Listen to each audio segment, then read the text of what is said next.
तो चलिए आज के इस ऐतिहासिक विश्लेषण की शुरुआत करते हैं। इतिहास गवाह है कि महान समुद्रगुप्त ने अपनी तलवार के दम पर एक विशाल साम्राज्य खड़ा किया था। बिल्कुल सही है, लेकिन क्या आपको पता है कि उस साम्राज्य को सचमुच सोने में किसने बदला? वो थे चंद्रगुप्त द्वितीय। ये सिर्फ लड़ाइयों और जीतों की कहानी नहीं है, बल्कि उस शानदार स्वर्ण युग की चमकदार शुरुआत है जिसने इतिहास की दिशा ही बदल दी। देखिए, एक सच्चा और कामयाब सम्राट वही होता है जो दो अलग अलग ताकतों के बीच एक परफेक्ट बैलेंस बनाना जानता हो।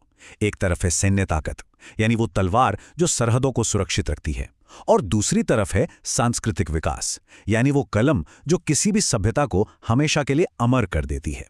इस एक्सप्लेनर में हम यही देखेंगे कि कैसे एक मजबूत सैन्य सुरक्षा ने इतिहास के सबसे शानदार सांस्कृतिक विस्फोट के लिए एकदम सही रास्ता तैयार किया। सच कहूं तो एक के बिना दूसरा मुमकिन ही नहीं था। अब जरा उनके शासनकाल के शुरुआती दौर पर नजर डालते हैं।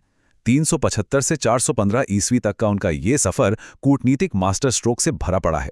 खासकर 380 ईस्वी का वो ऐतिहासिक फैसला, जब उन्होंने नागवंशी राजकुमारी ध्रुव देवी के साथ विवाह गठबंधन किया। जरा सोचिए, बिना एक भी तलवार उठाए उन्होंने मालवा जैसा विशाल और अमीर इलाका अपने साम्राज्य में मिला लिया। और इसी कामयाबी के दम पर आगे चलकर साल 400 में उज्जैन को साम्राज्य की दूसरी राजधानी बना दिया गया। ये कोई छोटा मोटा फैसला नहीं था, बल्कि एक बहुत बड़ा गेम चेंजर था। तो चलिए आगे बढ़ते हैं भाग 1 की तरफ, तलवार शकों का पूर्ण खात्मा। अब इस सैन्य जीत के फायदों को देखिए।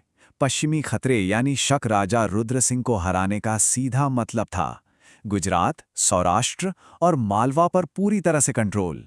लेकिन असली खजाना क्या था? वो था अरब सागर के तटों पर कब्जा, जिसने उज्जैन के लिए सीधा रोमन व्यापार खोल दिया। और एक बहुत ही दिलचस्प बात बताऊं, इसी महान विजय ने 57 ईसा पूर्व के विक्रम संवत को इतना मशहूर कर दिया कि आज भी भारत के पारंपरिक हिंदू कैलेंडर की बुनियाद वही है। बिल्कुल अद्भुत। अब आते हैं भाग 2 पर, आर्थिक उछाल, वैश्विक व्यापार नेटवर्क। ये स्लाइड अपने आप में उस प्राचीन दौर के ग्लोबलाइजेशन का जीता जागता सबूत है। जरा इस व्यापार को इमेजिन कीजिए। एक तरफ रोम से आने वाले विलासिता के सामान की भरमार है, चमकता हुआ सोना, बेहतरीन शराब और मूंगा। और इसके बदले में गुप्त साम्राज्य से वो चीजें निर्यात हो रही थीं जिनकी दुनिया भर में भारी मांग थी। उच्च कोटि का रेशम, खुशबूदार मसाले और बेशकीमती रत्न। उस वक्त उज्जैन के बाजार खचाखच भरे रहते थे और रोमन जहाज अरब सागर के रास्ते सीधे इस इकोनॉमी को एक जबरदस्त बूम दे रहे थे। अब अगर आपको लग रहा है कि ये सब सिर्फ हवाई बातें हैं, तो इस अविश्वसनीय प्राइमरी सोर्स पर नजर डालिए। 399 से 414 ईस्वी के बीच भारत आए चीनी बौद्ध तीर्थयात्री फाहियान क्या लिखते हैं? लोग सुखी हैं, कोई दंड नहीं है, नारी पुरुष समान हैं और व्यापार उन्नत है। ध्यान दीजिएगा, ये किसी दरबारी का लिखा हुआ कोई चापलूसी भरा लेख नहीं है। ये एक विदेशी यात्री का एकदम ग्राउंड लेवल विवरण है, जो साबित करता है कि उस दौर में समाज में कितना गजब का सद्भाव और अपार समृद्धि थी। चलिए अब बात करते हैं भाग 3 की, कलम, स्वर्णिम दरबार। नवरत्न यानी नौरत्न, ये शब्द तो आपने जरूर सुना होगा।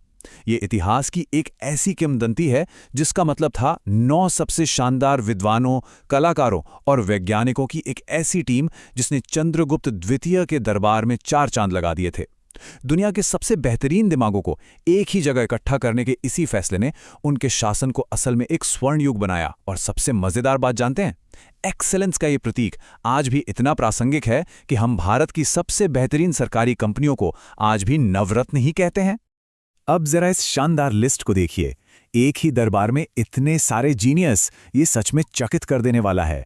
महान कालिदास अपनी अमर रचनाओं मेघदूत और रघुवंश के साथ, वराहमिहिर की बृहत संहिता, अमर सिंह का ज्ञानकोश अमरकोश, आयुर्वेद के महान आचार्य धन्वंतरी, वेताल भट्ट का नीतिसार, ज्योतिष के प्रकांड विद्वान घटकर पर, क्षेम शर्मा की रत्नमाला, वास्तुकला के एक्सपोर्ट शंकु और व्याकरण के उस्ताद वररुचि। मतलब ज्ञान के हर फील्ड में एक्सीलेंस का एक ऐसा धमाका जिसकी कल्पना करना भी मुश्किल है। यहां हमें थोड़ा रुककर इस बात की गहराई को समझना चाहिए। लगातार विकास और बेमिसाल स्थिरता के पूरे 40 साल, इतिहास में ऐसा बहुत ही कम देखने को मिलता है। सैन्य जीत, अर्थव्यवस्था में जबरदस्त उछाल और सांस्कृतिक विकास, इन तीनों का एक साथ इतने लंबे समय तक चलना कोई मामूली बात नहीं है। ये 40 साल की स्थिरता ही वो उपजाऊ जमीन थी जिस पर इस स्वर्ण युग के बीज फले फूले। अगर हमें इन 40 सालों की कामयाबी को एक साथ मापना हो तो इन 8 महान उपलब्धियों का ये स्टैक देखिए। सदियों पुराने शकों का पूरी तरह से सफाया, विक्रमादित्य की वो प्रतिष्ठित उपाधि, वो अद्वितीय नवरत्न दरबार, फाहियान का ऐतिहासिक आगमन, उज्जैन का दूसरी राजधानी बनना, चरम पर पहुंचा रोमन व्यापार, महान कालिदास का वो शानदार युग और सारनाथ में बुद्ध की वो अद्भुत मूर्ति। सिर्फ एक जीवन काल में इतने सारे युग परिवर्तक काम सच में कमाल है। और अब हम आते हैं हमारे आखिरी हिस्से पर, भाग 4, रहस्यमयी अंत, एक अचानक प्रस्थान। 4 दशकों के इस शानदार शासन का अंत कैसे हुआ, ये एक ऐसा रहस्य है जिसने इतिहासकारों को आज भी उलझा कर रखा है। देखिए, 414 ईस्वी में फाहियान भारत से वापस लौट जाते हैं और ठीक अगले ही साल यानी 415 ईस्वी के आसपास सम्राट चंद्रगुप्त द्वितीय इतिहास के पन्नों से अचानक गायब हो जाते हैं, बिल्कुल रहस्यमयी तरीके से। कुछ किंवदंतियां कहती हैं कि उन्होंने राजपाट छोड़ दिया और सप्तर्षि आश्रम चले गए, और इसके ठीक बाद सत्ता की बागडोर उनके बेटे कुमारगुप्त प्रथम के हाथों में आ जाती है। ये अजीब सा अंत हमें एक बहुत ही सोचने वाले सवाल पर लाके खड़ा कर देता है।